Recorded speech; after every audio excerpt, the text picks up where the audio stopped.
Okay, Virginia Slim, I appreciate you taking the time out to come on Bomb first. Before we get into the questions, I just wanted to check in, see how your sister Gail is doing with her health and stuff. I know I used to speak with her during the Roe era stuff, and yeah, I would love to hear how she's doing. Oh, well, thank you for asking. Most people don't even know the situation to even know to ask, and I thank you for asking about her. She's doing very well. She is a fanatic about working out, so thank God she has invested her time and energy pre-cancer and now post-cancer working out. I think that's really what saved her life, that she was strong and healthy. So she's doing very well. You know, it's an everyday fight, and she'll be fighting this disease for the rest of her life. But with the support of all of us, and like I said, her working out and being the cancer warrior that she is, she's doing very well. Thank you. Nice. Yeah, definitely glad to hear that. Okay, so last week, I believe it was, you went viral for telling the story about the Tupac track "Me and My Girlfriend" that's on the Machiavelli album. If you don't mind, for our listeners, can you go into detail about how that song came about? Yeah, absolutely. And honestly, it was a fluke. So let me start from the beginning. My son's father is Eric B of Eric B and Rakim, and he and Tupac were very good friends.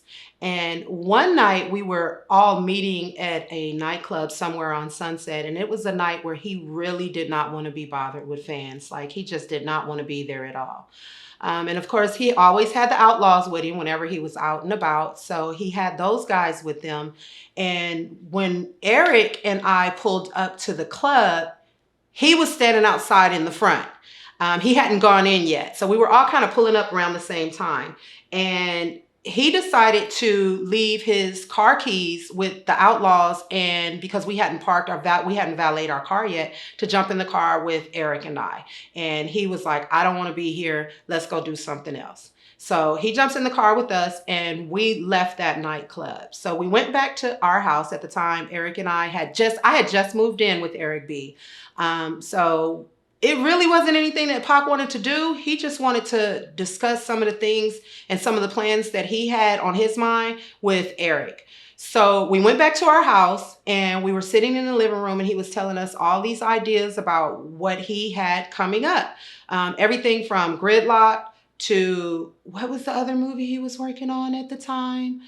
Gang related, and making peace with Nas. He had just got back from New York from whatever award show that he was there, and how he wanted to pull everybody together to work on a couple of different projects. He was tired of the beef, basically. And then he was asking me if I remember the song. Oh man, it's a Prince song. Hold on, let me think. What was the name? Oh, If I Was Your Girlfriend. So he used to be a big fan of Prince, and he started talking about he wanted to do a song that kind of was metaphoric, like how Prince wrote "If I Was Your Girlfriend." And I was like, oh yeah, I love that song so much too. And he was like, yeah, but what I'm gonna do is I'm gonna write a song about my gun. But people are gonna think it's about my girlfriend, because I'm gonna be writing about my gun like it's my girlfriend. So the night continues on, and he tells us all these. He was gonna change his name to Machiavelli, and he was telling us, giving us all this information about who Machiavelli was and what he was known for. And we just kind of stayed up all night. Me, him, Eric B. I feel like there was somebody else there, but I can't really remember who it was right now. I'm sure it'll come to me later. But oh, my little sister was there. Actually, who you just asked about. My sister, Gail, was there. She was there. So the next day we're at the studio, and honestly, I think that day he had recorded, what was that song? Dang, give me a second, John. He did a song that was a beef song that next day after he was with Eric and I. And so that very next day he left Eric B and I don't know if one of the Outlaws picked him up or if he caught a cab or whatever, but he went straight to the studio and he did that song. And it was kind of strange because he was talking about ending the beef the night before, but he was still kind of in the beef. So he did that song that day. Fast forward, I came to work. I think I had to be to work like 2 o'clock because I used to work 12-hour shifts, 2 p.m. to like 2 a.m. And he came running to the studio and he was like, I did 2 songs today. And I was like, oh, you did? And he goes back to the studio and he finishes the song. At the time, I didn't know he had did, and I didn't know that he did Me and My Girlfriend. So he comes to the studio office and he tells me and one of the girls that's working in there, her name was Isis. She was the studio manager and I was her assistant manager. He tells us that he needs someone to be the girl to the verses that he laid down for what was known then as My Girlfriend. It wasn't called Me and My Girlfriend. It was called My Girlfriend. And at that time, we used to hire a lot of work for hire, whether it was somebody to sing vocals, play live bass, guitar, drums, whatever it was. So Isis and I, now looking back on it, I truly believe that he was hinting to me to do the vocals, but because I was at work, I wasn't thinking artist. I was a recording artist at the same time. I was thinking, oh, let me get somebody on the phone and hire somebody for him to do the record, to complete it. And that's what I did. But it didn't work out. And we had paid about 3 different girls to do it. And we know Suge would be very upset if we kept paying people and the project wasn't getting done. So we ended up talking to one of the engineers and he was like, like I was asking him, how was the album coming? And it wasn't named Machiavelli, the 7-Day Theory. I just kept saying, how's the Pac album going?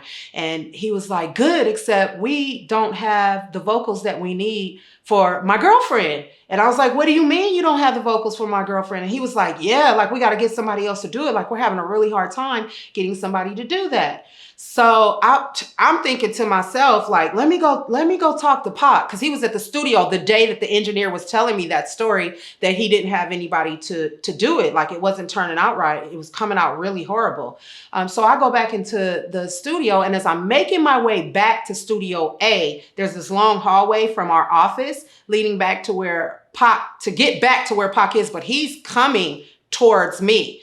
And I'm like, you guys didn't get nobody to do that song to You Don't Have a Girl? And he's like, please, can you just do it for me? Like, I know you can pull it off. Like, don't even hire nobody else. Don't even waste no money. Like, I know you got this in you. And he's animated. Pac used to be real animated. So he's like, I know you got this in you. Like, just do it for me, Queen. I go by Virginia Slim, but everybody called me Queen or Queenie at the time. He's like, you could do it, Queenie. I know you got it in you. So fast forward. I tell him, okay. So I tell him, all right, I'll do it, but I got to do it after my shift because I'm clocked in. Like I can't just stop working what I'm doing because there's other projects being done. There's Nate Dogg's first album being done. The Dogfather was in production. So I'm like, I got to do it after my shift, which isn't probably going to be till about 12 o'clock at night, like midnight really, that I really get off. So I call the engineers and I make my way. It wasn't at Can-Am Studio that I did these vocals. We were actually using another studio at the same time, and it was called Track, and it was in North Hollywood. It was called Track Studios. And they were over there doing a bunch of mixing and mastering. Tommy D and Lance. Can't remember Lance's last name. So I pull up to the studio. Oh gosh, I didn't even have a car. So I get dropped off at the studio. And my son's father, Eric B, is like, what are you doing? Why did you have them drop you off there? Why didn't you come home? And I said, well, Pac asked me to do something and it's got to be done because they're ready to start mixing on this one song. And he's like, all right, well, let me know if you need a ride from there and I'll come get you from there. So I go in the studio, and this is when everybody is big chiefing. It's not, marijuana at the time is not legal, but everybody is big chiefing. So when I walk in, Tommy D and Lance are on a break. And they're big chiefing. So when I come in, they're like, everybody's kind of just like rushing and trying to get to work. And I'm like, oh, no, I literally just work like an 8-hour shift. So I want to decompress a little bit. So I tell the engineers that y'all got to pay me in a joint for coming over here and helping y'all out. And they like, pay you in a joint, girl, you can have all the joints you want. And I was like, yeah, man, I'm off. I'm not even supposed to be doing this. It's been a long day. You know what I mean? So Tommy D gives Lance some some tree, and he rolls it up for me, and they pull the song up. But it takes a minute though, because they had to change the reels, and this is when we're using 456 Ampex reels. So it takes a long time to change those reels, get it all queued up where it needs to be. So I'm just kind of chilling in the studio waiting for this all to happen. And then Tommy D is like, we're ready for you. And I'm like, cool. Now the joint that they gave me, I hadn't smoked it yet because I was smoking their joints. I was kind of slick like that. I thought I'd save my weed and take it home. So they're like, yeah, go in the booth, put the headphones on. And at the time, nobody knew I was a recording artist. So they really didn't know that I knew what I was doing once I got in the booth. And they're like, we're just going to play it for you. And when they played it for me, there were no vocals at the intro.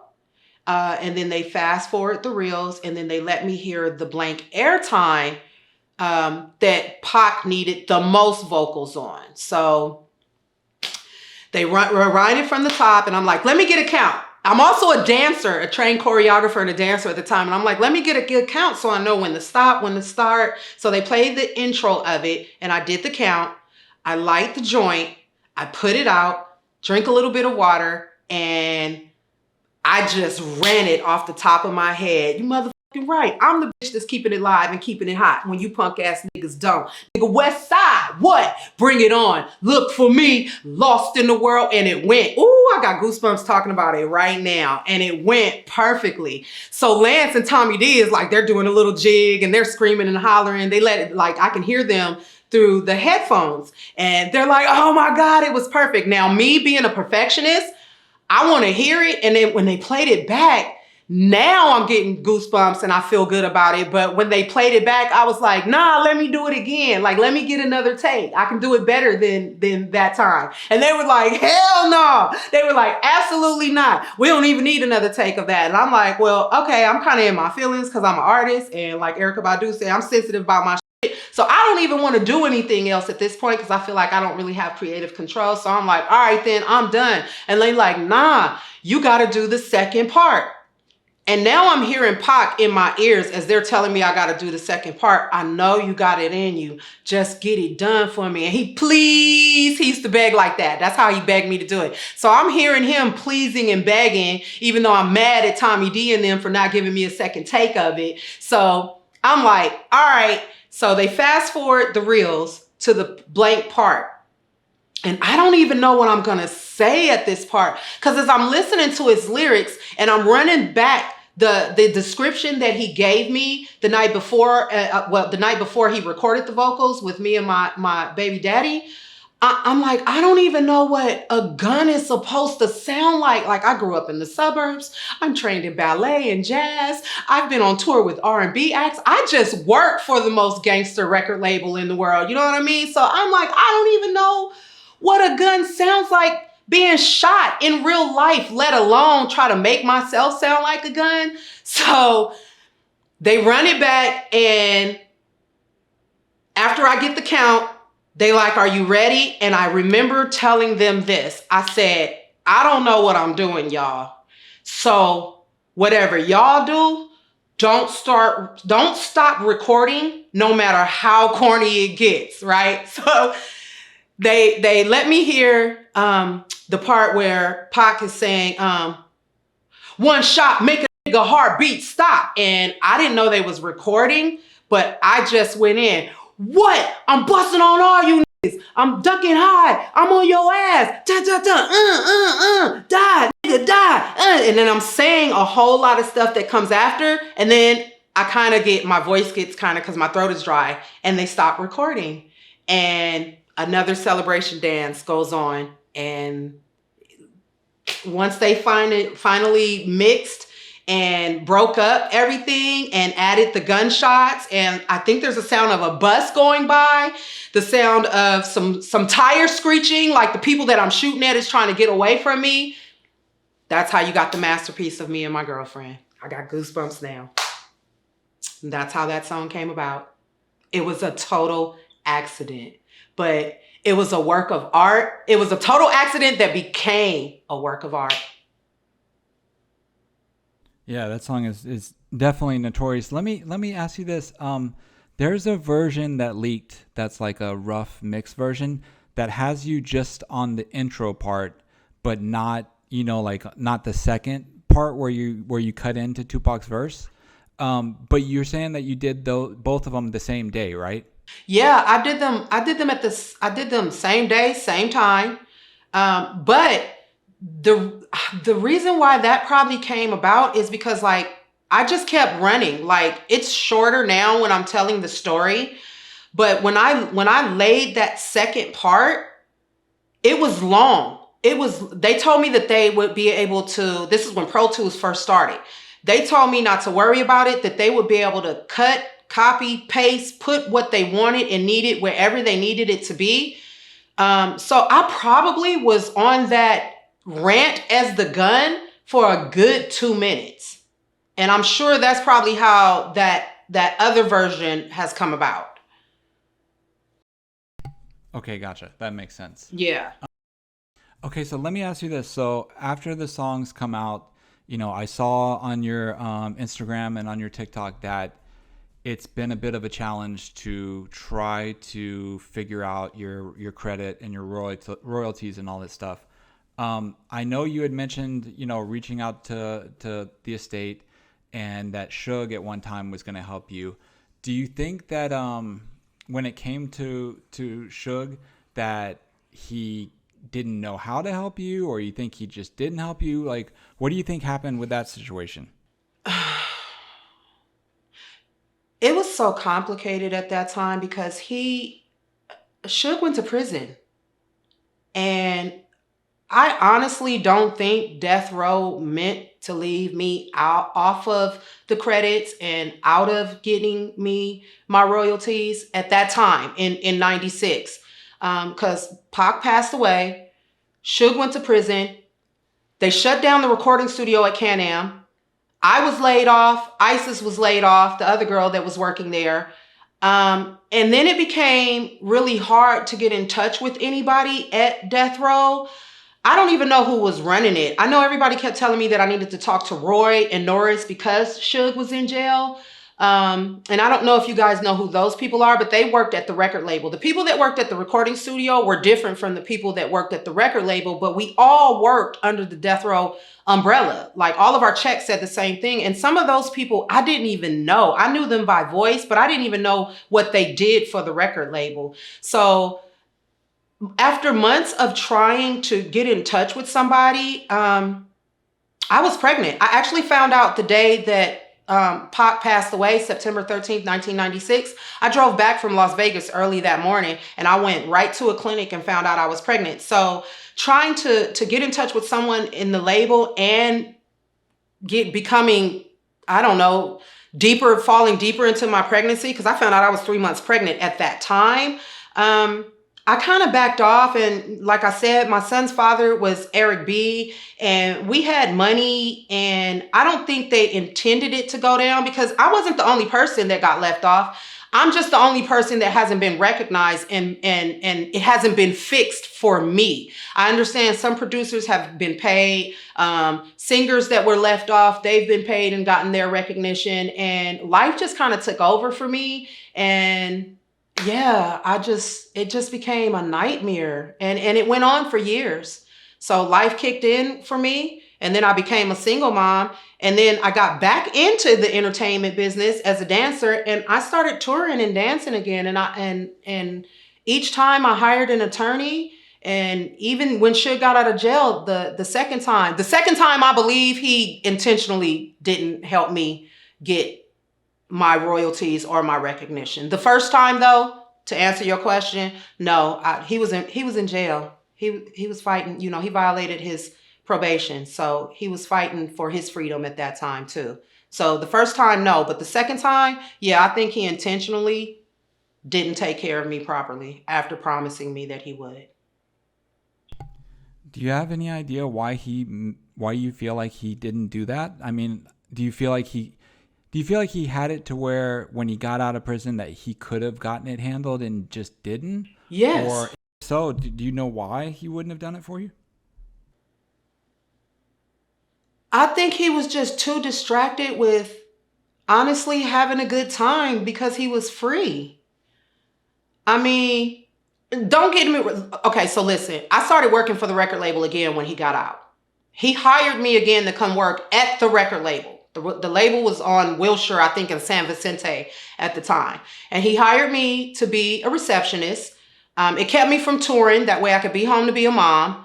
I also worked on, he was releasing the Dysfunctional Family soundtrack at the time. So work was being done. And I'm actually I'm on another song with Crooked Eye from that time. And he didn't take care of me then. My name is on it, but he didn't have me deal with the people that would take care of he kept telling me, I'm gonna get it taken care of for you. I'm gonna get it taken care of. So I trusted him, and I did another song with Crooked Eye called Still the Row. He changed the name from Death Row to The Row, and he didn't take care of me for that song. And then he fired me. So then I had no way to and I don't know if he fired me because I was asking him to take care of me for me and my girlfriend, because I do know that he gave clearance for Jay-Z and Beyonce to remake my song. This was during that time. Not my song, our song, to me and Pac's song, me and my girlfriend. Jay-Z and Beyonce redid it, and they named it '03 Bonnie and Clyde. So, I mean, I'm working for you. I'm right there in the office. He played the song on repeat while I was working the day in the office. So he was very much so aware that he needed to take care of me. That day, I remember walking into his office and smirking, and him saying, I'm going to take care of you. Sitting back, smoking his cigar and telling me, we going to get that paperwork done, Queenie. I promise you. And still. And then I trusted his ass again. And I did Still the Row with Crooked Eye off the Dysfunctional Family soundtrack. We shot a video. It was the first single release, and he still didn't take care of me from that. So in 96, not his fault. In '03, totally his fault. Totally intentional. He totally left me off of that intentionally. Okay. From what I understand, and you can correct me if I'm wrong, and if you don't want to speak on this, that's fair. But from what I understand now, Reggie and the Realists are trying to help you get to the right person at Universal to get everything situated. Is that right? Yes. Yes. Thank God for them. Thank God for the Realists. Shout out to Reggie, right? Salute y'all for really stepping up. And I'm glad I shared my story on TikTok and Instagram, because I really wasn't going to do that. But now that I did that, they thought, well, the Realist, because he is like my brother. We have been rocking with each other for so many years. He thought all these years that I had received a plaque. He thought that I had gotten my royalties, maybe not really like my name featuring me, but he thought that behind the scenes, all of that had been taken care of. And I'm assuming that because over the years, I have been telling people that even some of the outlaws, that I was working with Afeni before she passed away to get it taken care of. And yeah, I guess, they say social media works if you want to kick somebody in the butt and get it in gear. But yeah, the Realist and Reggie Wright are now helping me get to the proper place. Because I even told Realist the story about how I contacted Molly in 2023. And Molly talked to me by email for 6 months just to tell me in the final month that I'm not even the person you're supposed to be talking to about this, Queenie. Yeah. Yeah. So sorry, the cameraman just made a face, but that's how people have been. I'm going to help you, dragging it out. Every time I get close, something happens, or I'm not talking to the right person, or redirecting me to Hasbro and redirecting me to Pac's estate. And then I finally get somebody from Pac's estate, and after 6 months, she tells me, I'm not even the person you're supposed to talk to. So I've been getting the runaround. I've been trying. I've been trying to take care of my business, but life be lifing. And I forgot that Molly had told me that until the Realist asked me, did I get in touch with Molly? He brought her name up a couple of days ago, and I went back into those emails and I got discouraged, and I never tried again after her last email. She sent me the emails of her legal team, and I didn't even get in contact with them. So after I told the Realist that story, he contacted Reggie, or I don't know how it went on their end. Actually, the realist contacted some people that knew how to get in contact. I think it was Big C Style, and he got in touch with Snoop Dogg.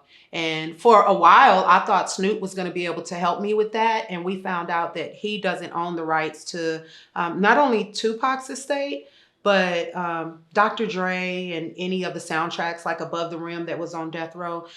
So that would be like beating a dead horse going that way. So, yep, Reggie and the Realists are currently helping me um, get my royalties. And now I think I found out through Reggie that it's Universal Music Group that I possibly have to go through. Either way, the Realists and Reggie jumped into action for me, and I really appreciate them. I love them so much for doing that for me.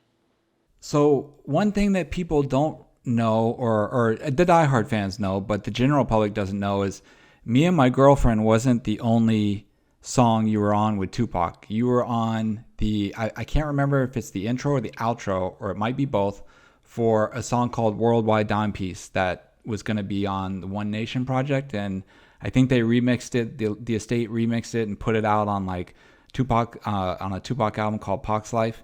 Can you tell me the full story and details of how that came about? Um. Okay. So first off, I didn't even know that song's been released. I'm sorry. I'm a little shocked right now. Yeah, that's me on the intro.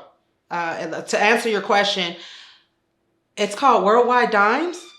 Ain't nothing wrong with getting a little piece of the east. No doubt. Even though I stay on the West Coast, and I'm the queen with the most. Yeah, no, I didn't know that song was out. I saw a page that's like a big Tupac. It's got all this Tupac information on it.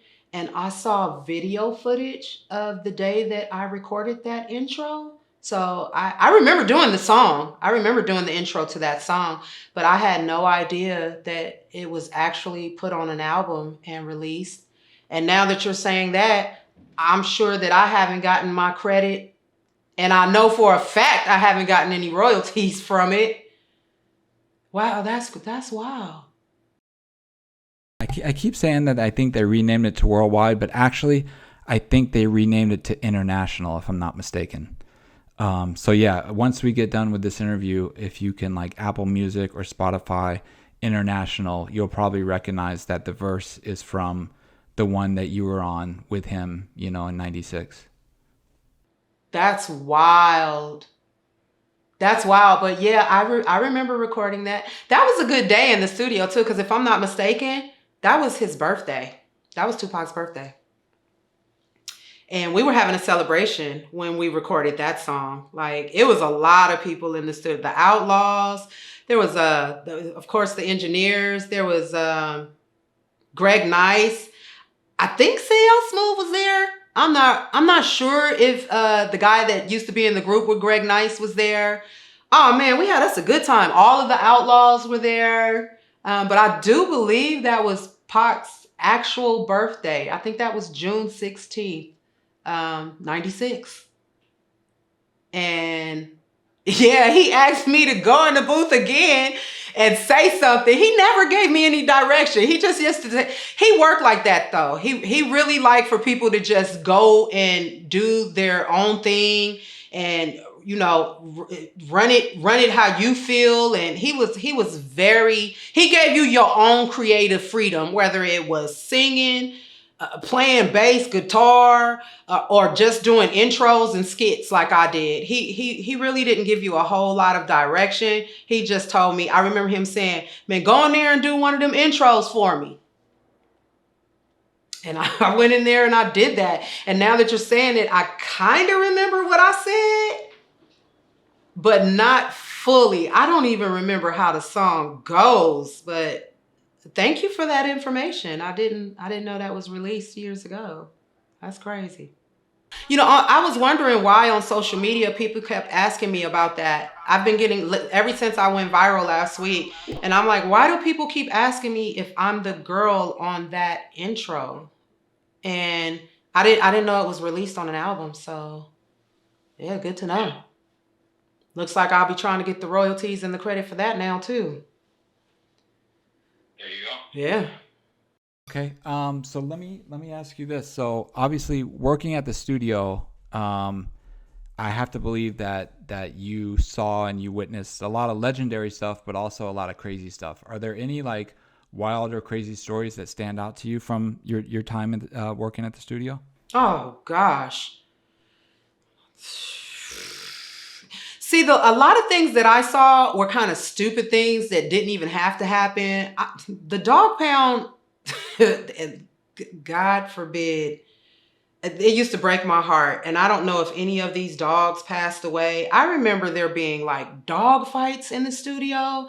And I know for most people, that doesn't sound like something crazy, but I'm an animal lover. Like, I'm not even a meat eater, guys. So looking back on it, there were crazy things like dog fights, tons of engineers that were bitten and attacked by dogs because of that. Because, dogs got feelings too. So, and dogs have trauma. So there were things like dog fights that went on. There were people that got jumped on a lot. I don't want to really say who some of those people are, because who wants things being brought up about them being jumped on and beat up? Um, there was even arguments and wait a minute. Can I have a moment? Can I take a deep breath? Because I feel like I'm let me just can I get up and take it? Let me have a sip of water. Honestly, a lot of some of the bad things that happened, and I want to shout out some of the friends that Suge had, like Heron and Buntree, RIP to both of them. Um, and artists like DJ Quick and Corrupt from the Dog Pound. A lot of those guys, because I was so young at the time, I was 19, probably going on 20. And Reggie Wright.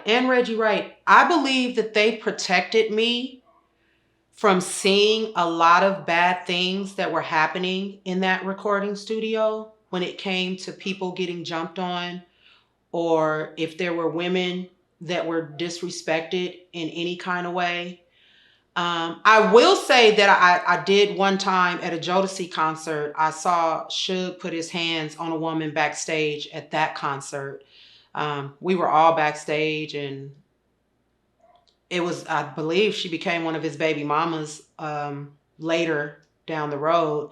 But I literally seen him put his hands on a woman before.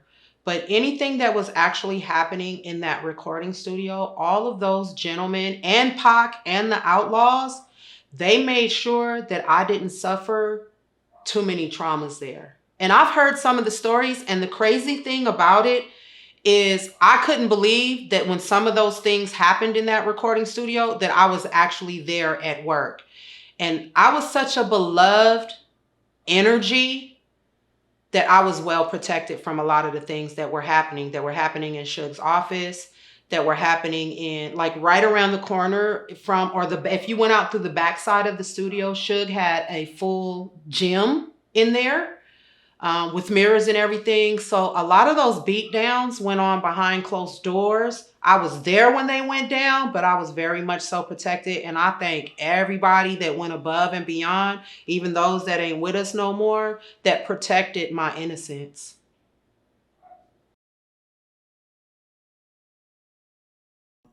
Okay, switching gears, let me ask you this, because this is a big topic of discussion sometimes with Tupac fans. You being around him a lot, did you see him wear his bulletproof vest a lot, or not so much? Not so much. But he wasn't going to wear that around us. So the times that I was with Tupac, he was inside of the recording studio, or he was at me and Eric B's crib. So he was in a safe space. He didn't feel the need to wear those around people that he knew had his well-being, you know. But I can recall every once in a blue moon him coming into the studio and having it on. But I assume that's because he might have been riding down the street, or he might have been coming from a movie set. But he wouldn't keep it on the whole time he was in the studio. I mean, come on, if you're a Tupac fan, the man barely kept his shirt on, let alone a vest, a bulletproof vest. You know how heavy a bulletproof vest is? It's hot in that studio. Those lights are going. It's marijuana smoke everywhere.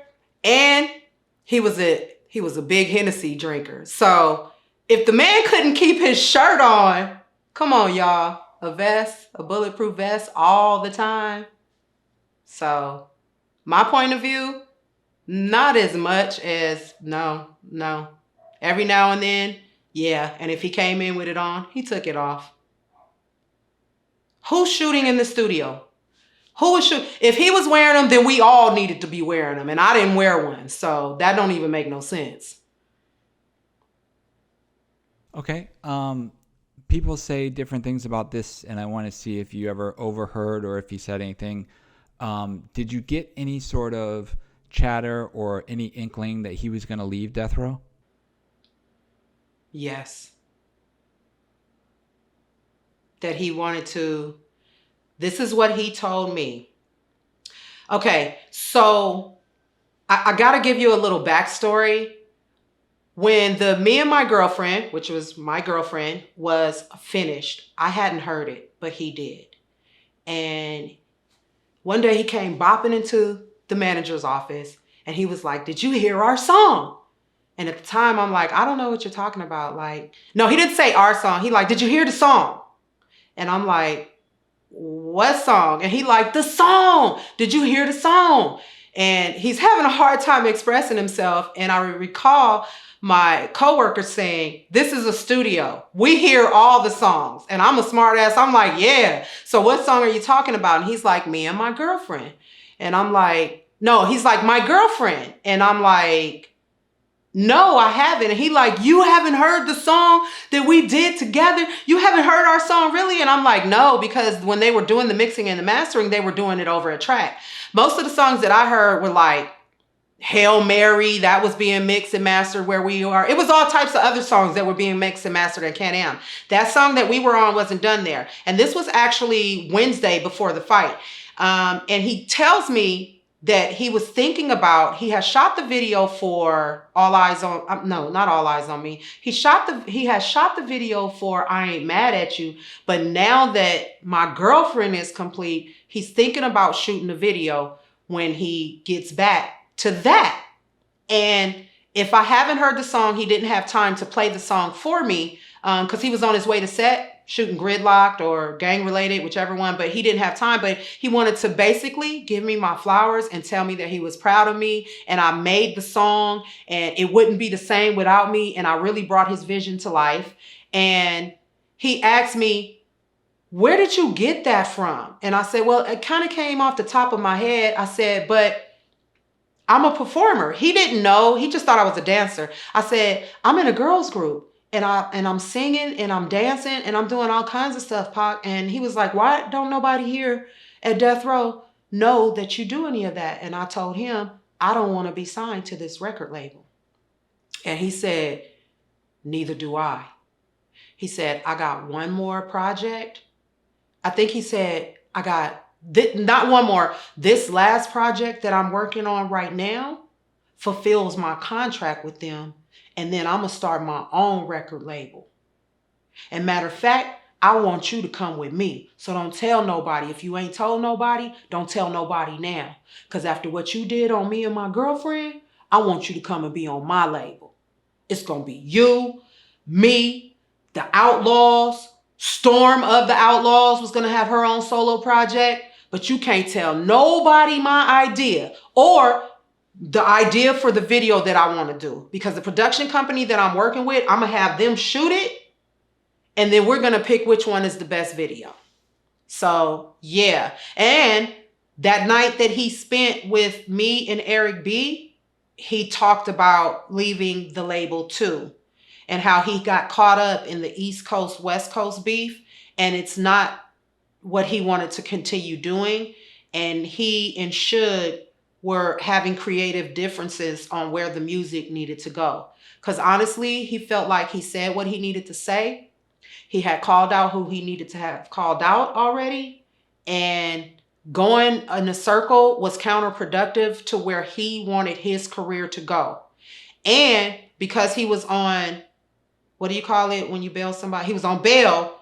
He was running out of time and he needed to get all the work that he owed Death Row Records done. That way, if he does have to go back to jail or if he is found guilty, that any music that he's recorded can be released on his record label. Now, that was a private conversation that he was having with Eric B. But I did overhear that, and he did tell me that Wednesday before he left for Las Vegas that, just like me, he didn't want to be on the label no more either. Okay. Let me ask you this, because like the Outlaws and people have always come out and said, Tupac, wasn't going to be on Death Row anymore, but he was going to start Machiavelli Records, which was going to be distributed through Death Row.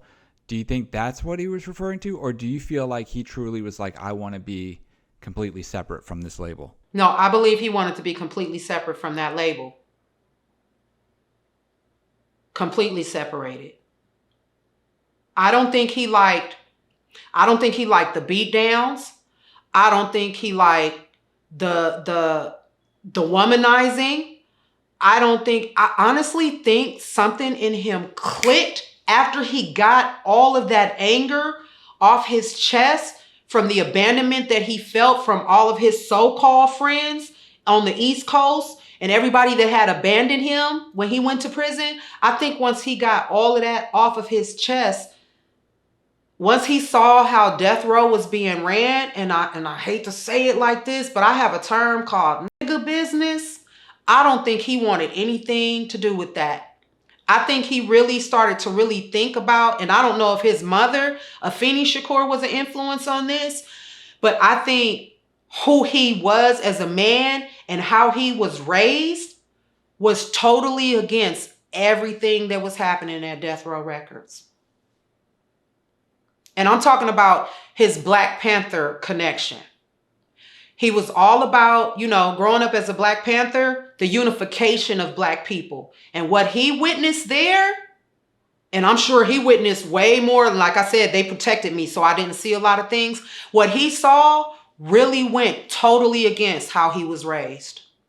So yeah, I think he wanted to be completely, I'm not even going to sugarcoat it, completely disconnected from Death Row Records.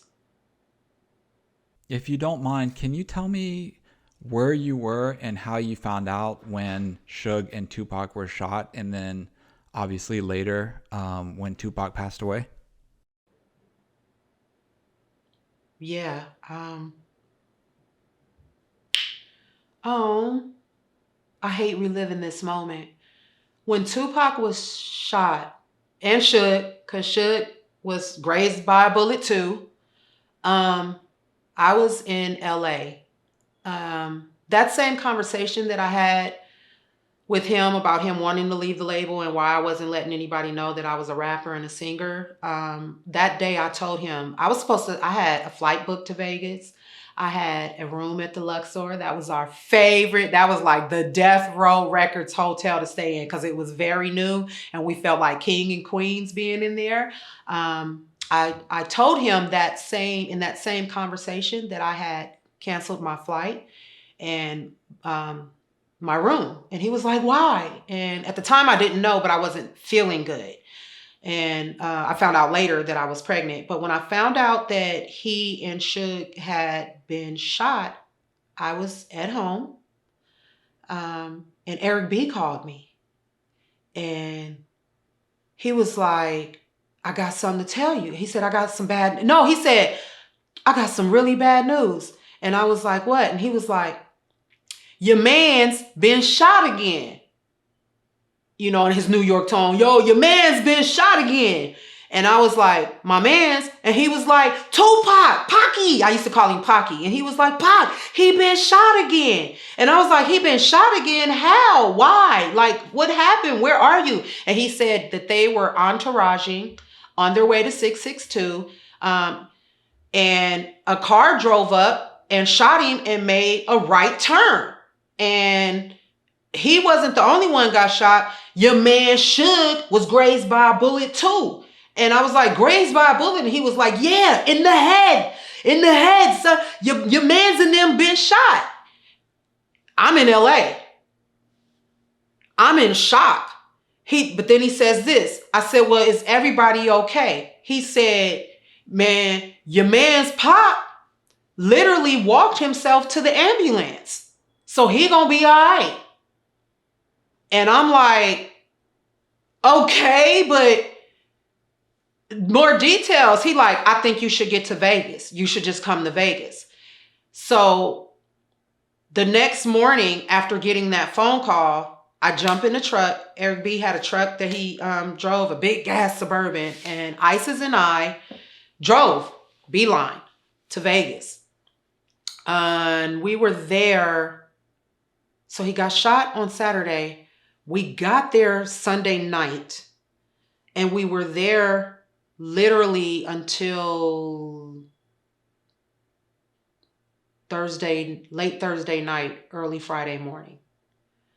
And then Afeni had a meeting with everyone. We kept going to the emergency room and at the hospital every day, and we saw the fans, and Tupac's health just started deteriorating that week. And I was getting sicker and sicker by the day. And all of us, the Outlaws and everybody, like, we weren't really eating. We weren't drinking water. We were just kind of hanging out near the ICU, which was close to the emergency room at that hospital in Las Vegas. And, just kind of holding vigils and stuff like that. We just weren't really taking care of ourselves because we just wanted him to get better. And then Thursday, Afeni called a meeting, letting us know that the doctors pretty much said that he was going to be brain dead. He had suffered a few heart attacks and a bunch of seizures. And if she kept him alive, that he would have no brain activity, and that she had made the decision to let him go. This was on Thursday. I'll never forget that it was Friday the 13th when she took him off life support. So Thursday, September 12th, is when Afeni gave us that speech. And as we became emotional and angry, especially the Outlaws, because, they were really young and full of energy, and nobody wanted her to do that, it was almost like he spoke through her and calming us all down and accepting that he wouldn't have wanted to live like that. And that it was important that we made peace with her letting her son go, and that we were all going to be okay. And it pretty much calmed everybody down. And that night I went back to the Luxor Hotel, and I went to bed, and I got up early that Friday morning, September 13th, 1996, and about 4 in the morning. And I left Isis. I drove back to LA by myself, all the way back to Can-Am Studios. And by the time I made it to the studios, when I pulled in through the alleyway, there were, it was like a visual. There were candles lit, and there were pictures of Pac. And I knew then that she had took him off life support.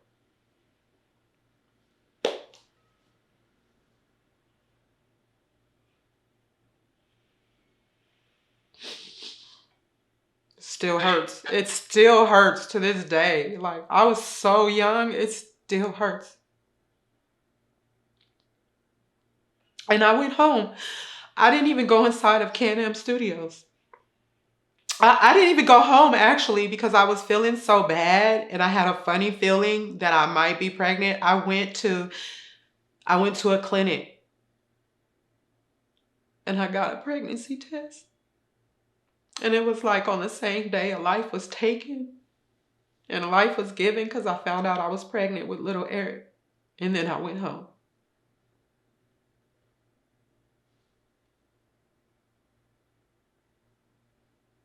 Were you able to see Tupac when he was in the hospital or no? No, no, no. I was actually, um, I was being escorted back. Isis and I were being escorted back to see him. And then there was this guy from the record label. I didn't even know who he was. And like I said before, um, there were people at the record label that I didn't know because employees at the studio and employees at the record label were different. I think his name was CL. He stopped us for some reason from Afeni. Afeni told Isis and I that it was okay to go back and talk to him. And because that's all you could do. I mean, I think he was in an induced coma because his injuries were so bad so that he could heal. They put him in an induced coma. But, when people are in comas, it's important, they say, that they hear voices of people that they know and love. So Afeni cleared us to go back and see him and talk to him. But this guy, CL, whoever he was a real uptight guy. That's what I remember. He literally jumped in front of Isis like this, me and Isis like this. Like, no, y'all can't go back there. So I didn't get to see him that whole week because of that guy. And I think his name was CL. I'm not sure. But there was a man that worked at the record label that stopped us, even though Afeni gave us clearance to go back there and see him. So switching gears, you mentioned, that you were with Eric B and that you two have a son together. Can you speak on how you guys met and how you guys started kind of dating or whatever at that time? Through Pac. Pac had an obsession for 80s hip hop. Of course, because he was a kid back then and he kind of idolized artists like Eric B and Rakim, because Rakim, I think all of us as songwriters, if you did rap, you idolize Rakim because he's the God MC. He's known as the God MCs, and his lyrical content was just it was way before its time, and it was phenomenal, and it was full of spirituality. It was full of uplifting Black people at that time. So he had an obsession for not just the lyrical content, but the look, because we all know originally he grew up in New York. So he was a big fan of Eric B and Rakim. And I don't know what they were doing together or where they were coming from, but I met Eric B through Tupac. Because I never dated anybody at Death Row. I was just a single girl working up there. And I wasn't really interested. At the time, they're all icons now. But at the time, they were peers. And as a female rapper, I was just as dope as they were, even though I wasn't letting them know what I was doing. I thought I was just as talented as they were. So I never gave anybody any action up there. So one day, and it wasn't just Eric B that was with him. Big Daddy Kane was with him that day too. And I was a receptionist. I hadn't been promoted to the assistant studio manager yet. So when Pac arrived, before he arrived, he gave me a food order. He called and he was like, I'm bringing some people with me and we're hungry. Make sure we have, it was a famous restaurant. It was a soul food restaurant. I can't remember the name of it. Make sure we have plates from there. And then he gets off the phone and I was like, how many plates? And he was like, a bunch of plates, because he had the Outlaws with him too. He hangs up the phone and then he calls back. And because I'm the receptionist, I had a feeling it was him because the way it hung up and called right back. And I used to have a nickname for him. I used to call him Almond Head for obvious reasons. If you look at the shape of his head and that long chin. So I was like, what, Almond Head? And he was like, I need you to get me a fish plate. And I was like, a fish plate? And he was like, yeah, I got somebody with me that's not a meat eater, but he eat fish. He needs to have a fish plate. And I was like, okay, no worries. Get off the phone with him. The runner goes and we put in a big food order. Isis is in the back. She calls in the credit card for it. All the food comes and I go with the runner to set up all the plates I think it was Studio B, and it had a really big kitchen. And I set up all the plates that way when everybody came in, they could just grab a to-go plate, do whatever they wanted to do, set up all the cups because we had a soda machine there at the time. So I just wanted it to be nice because I didn't know who he was bringing. Hell, he could have been bringing, it's Tupac. He could have had Berry Gordy. He could have had actresses with him. He could have, I don't know, right? So I just wanted it to be set up nice. But I only ordered three dishes that had fish in them, and I didn't separate them. What I should have did was I should have separated them from the rest of the food, right? Especially after getting that special instruction. So when they come to the studio, my first encounter with Eric B is people used to have to get frisked. Everybody coming into the studio, okay? That's why that question about did Tupac wear a vest all the time? Not coming to the studio because security, Reggie Wright had a team of security officers that were off-duty police officers. And I'm telling you, when you got frisked, man, you got frisked, okay? You almost got violated when they frisked you down, okay? Because the police don't play when they frisking people down. So Pac comes in and he stops and he turns and looks at Big Daddy Kane and Eric B and Rakim, and he like, man, y'all got to sign in and y'all got to get frisked. So of course, they're who they are, right? They're hip hop legends. They're like pioneers. So they feel in some type of way. And my little cutesy self is just like, yeah, guys, 1 second. And I'm waving security to come do their thing. And instead of them writing their names down, because I know who they are, it's freaking Big Daddy Kane and Eric B, right? So I write Big Daddy Kane's name down, and then I write Eric's name down, but I spelled Eric with the K, knowing damn well, but I was kind of like having a fan moment too, because just as much as Pac loved them, I did too. And Eric B he spells his name with a C and not a K. And then I put the thing down that I was signing, and he saw his name. He like, come on, young, come on. Why you do that? And I was like, what'd I do? And he was like, this. And he points at the K, and I was like, oh, I'm sorry. But I was batting my eyes and kind of flirty. And he was like, nah, you good. You good. Just, respect. And I'm like, okay, I'm sorry. And he goes to the back. Well, when they get to the back to where all the food is, somebody's ass, and I don't know if it was one of the Outlaws or somebody else that was working in another studio, the fish plates are gone. So Eric B comes back to the front by himself, and he's like, excuse me. And I'm like, yes, I'm sitting. And he says, Pac said he had you order some fish plates for me. Did you separate them? Do you have them hidden? Because they're not back there. Now I'm mad because I got a little gangster in me too. I'm like, they're not back there. So I walk to the back and I check all the plates, and the fish plates have come up missing. So I make my way back to the front. And at the time when I was in the back, I'm apologizing. I'm like, oh, I should have separated those dishes. I'm so sorry. I did not mean for that to happen. I don't know what do you want me to do? And he's like, nah, don't worry about it. And he goes to the back, and then he comes back to the front, and he gives me $200, and he says, can you just order me another plate of fish? And I'm like, yeah, but this is too much money. And he like, no, the change is for you. He was like, you couldn't have known that was going to happen. The change is for you. And I give the runner $100, and I tell the runner this one's for him, and then I keep $100. And when the dish came, I personally took it back to Eric B and sat him in the kitchen so he could have his plate. It was hot. It was hotter than the other food. It was fresh, and he enjoyed his plate.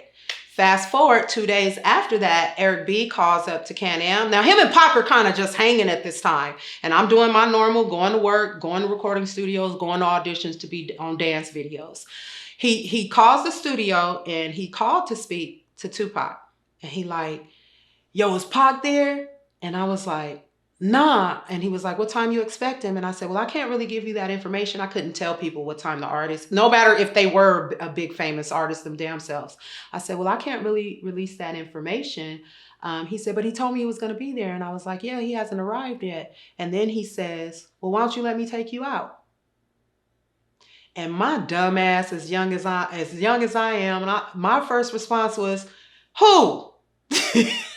Awkward moment. And he like, you. And he said, who else is on the phone? And I was like, you want to take me out? And he was like, yeah, I would love to. And then my dumb ass, awkward ass again. And I said, to do what? And he was like, you know what? Never mind. And he hung up the phone on me. That was my first encounter of knowing that Eric B liked me. And then the next day I saw him at the studio. And even though I was still awkward, because he is 13 years older than me. So even though I was a bit awkward on that phone call, I had my shit together the next time he came into the studio. So now I'm hitting on him. So what happened to wanting to take me out? And he was like, oh, I thought you was acting funny on the phone. And I was like, no, I didn't think anybody kind of really liked me like that. And I was like, you're such like, oh, you're who you are. Like, it was an awkward moment. And he was like, nah, it's all good. And he was like, let's go get something to eat. He was like, what time you off? And I was about to get off in a couple of hours. And that's how me and Eric B's whole thing started. I met him through Tupac. Nice. Okay. We interviewed Eric B. I want to say it was probably like 2 years ago or so, but he had gotten on the phone with Reggie when we were doing a live stream. But did you ever overhear him talking about any plans or anything he wanted to do involving the Death Row East label? Yeah, I thought he was supposed to be the president of that division. Am I wrong? No, I think that's correct. I think that's right. Yeah. Because I remember him telling me, and it was like a world, we really fell head over heels for each other, Eric B and I. I remember him saying and asking me, so when I become president of Death Row East, how do you feel about living on the East Coast? And I remember telling him, well, I have a life here. And he was like, yeah, but we finna change your life. So yeah, he was supposed to be that. I remember when Suge got out, I was working at the label at the time, and I remember thinking like, this is going to be big, because it seemed like there was all this momentum happening. Like Corrupt came back, and Left Eye was coming around, and you and your sister came back, and just it seems like things were going good. And like you spoke earlier, they were doing the Dysfunctional Family soundtrack, and you and Crooked Eye were in the video for Still the Row. I just wanted to ask you, what do you feel like stopped that era of Suge's The Row from being successful, or from being a hit, basically? I honestly, Suge was just a horrible executive.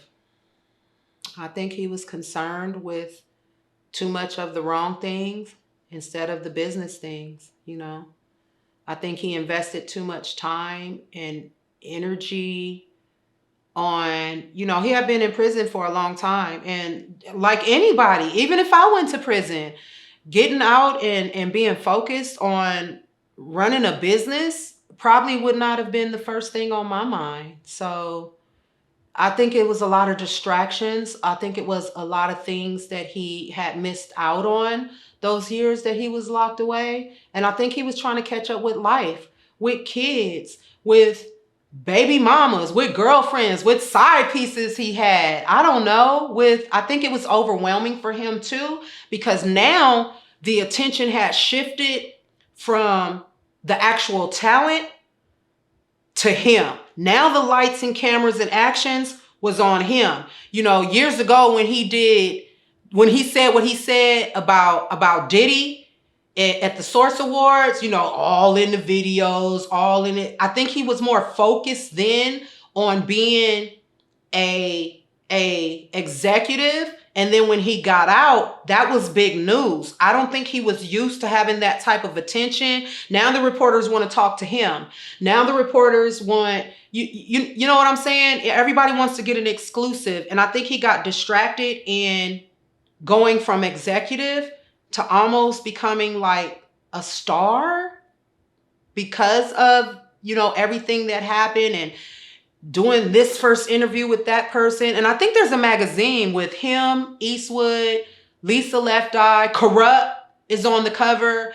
And he's in that shoot with him, as the article is about the new talent and the second dynasty. I think Crooked Eye is on that cover too.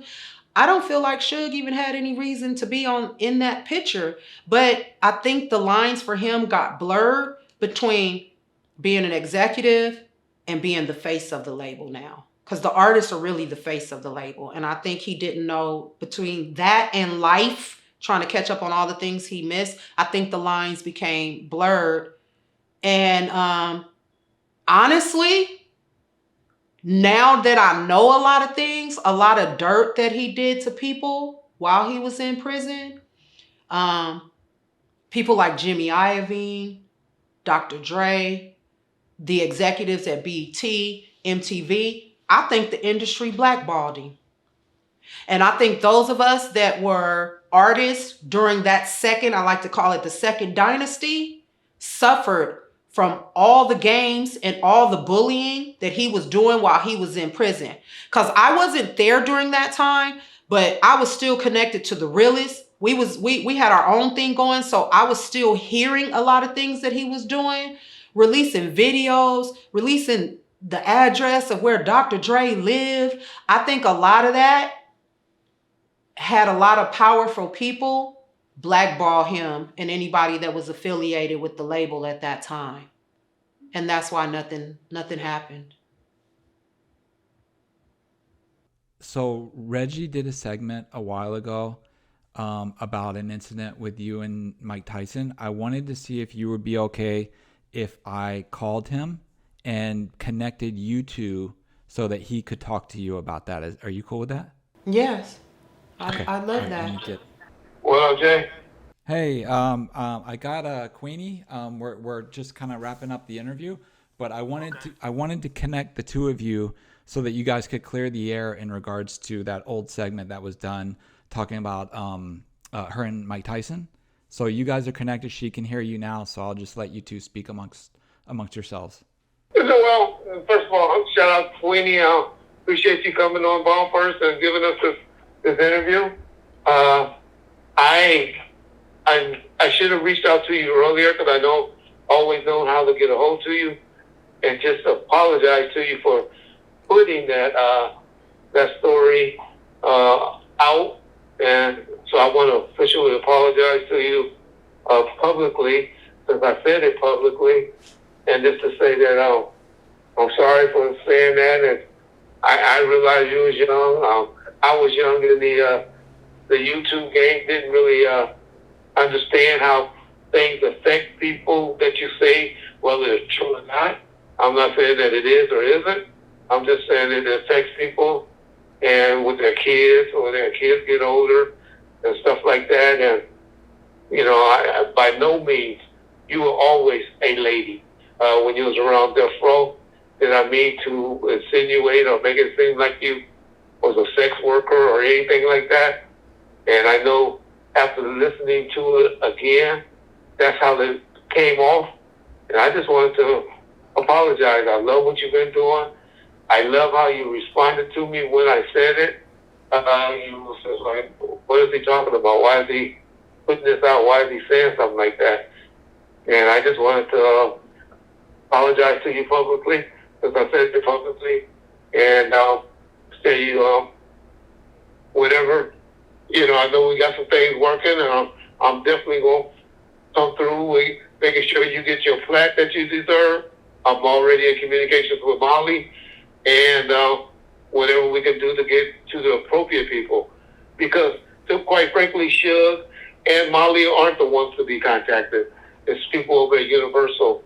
And I've been dealing with some situations with them, and Candy Brown, who's over there. And you got a lot of money that's owed to you. There's two songs that I know where you are owed money, and whatever, however the game go with Beyonce and Jay-Z, that's really where you really gonna get paid for what they did and how they stole from you. But once again, I just wanted to clear the air, apologize to you, the realist, and I've been talking about you for years, and that nigga love you more than like a sister, and I love him like a little brother, and You know how far our connections go back. You know how you even came around Death Row.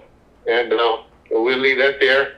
And just wanted to say I apologize to you, Queenie, and wish you the best of everything. And keep doing what you're doing, because you were cheated. And you're one of the ones that needs to be taken care of. And you got a lot of money out there that's owed to you. So. Thank you. Thank you so much, Reggie, for your apology. I'm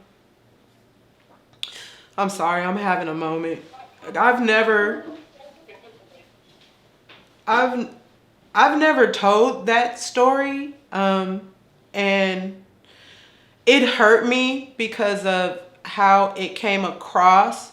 And I've had a wonderful journey in my life. Thank you. I've had a wonderful journey, and I'm not embarrassed of that story you told about me and Mike Tyson. I was just, the way that the story was told and the extras that were thrown on it insinuated that I was what the kids call a 304. And that's what hurt me the most, you know. And I appreciate your public apology, because it made me feel like, you know, not only had I been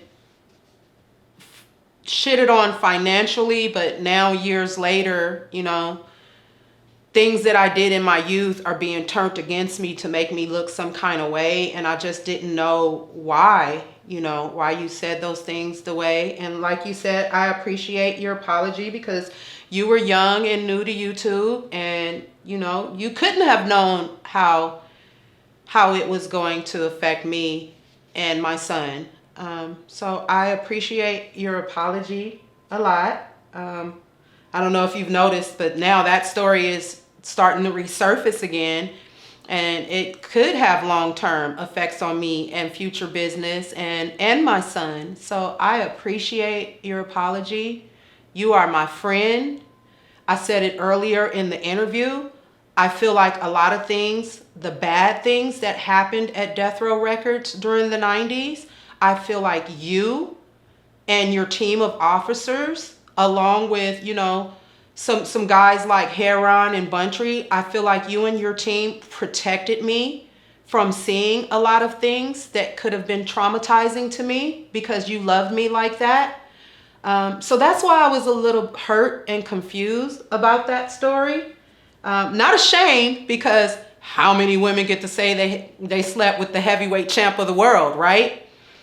But just kind of how it was told. And I appreciate the help that, you know, the apology and the help that you and the Realists have extended to me. I didn't know if you guys felt that I was worthy of not only just being paid, but being acknowledged of the work that I did at Death Row, and how I carried myself and carried the name. And it just feels really good to have been a part of that, and to know, like, you meant a lot to me, Reg, and what you thought of me means a lot. And to know that you did not intentionally mean for it to come across how it did, just warms my heart, really warms my heart. And fighting for me to get my royalties, my acknowledgement, and my plaque is just, I'm overwhelmed with joy. These are tears of joy right now.